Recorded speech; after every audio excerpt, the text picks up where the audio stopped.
Ako po si Mutya Di Marbella, 11 taong gulang. Anak ni na Ginoong Alberto, isang government employee na nagtatrabaho sa PTV Sports, at ni Ginang Lourdes Marbella na isang masipag na may bahay na nag-aalaga sa aming tatlong magkakapatid. Libangan ko ang pagsasaliksik sa internet ng mga bagay na may kinalaman sa aking pag-aaral, panonood ng telebisyon at pagguhit ng anime.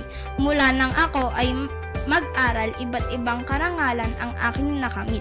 Noong kinder nang ako ay nag-aral sa Probex, nakamit ko ang unang karangalan. Nagkaroon ng leadership award, naging most independent, most helpful, most articulate, most responsible, at most orderly Prebexian.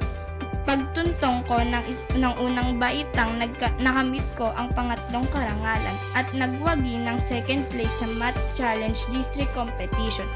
Sa ikalawa at ikatlong baitang nakuha ko ang unang karangalan. Naging isa din ako sa Best in Religion. Pangatlong karangalan naman ang aking nakamit nang ako ay tumuntong na sa ika-4 na baitang.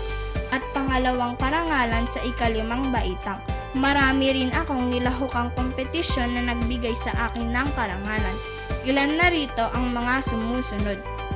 Tagisan ng talino para sa buwan ng wika, pangatlong karangalan, district level. Ganon din ang slogan making contest.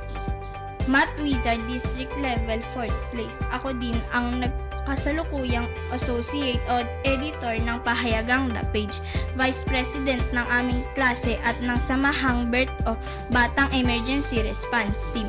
Bilang isang bata, mayroon din akong munting pangarap, ang maging isang matagumpay na chef at scientist.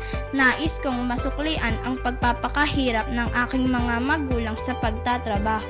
Naniniwala ako na ang kaalaman o edukasyon ang pinakamahalagang kayamanan sa mundo, sapagkat ito ay hindi mapapalitan ng kahit anumang material na bagay.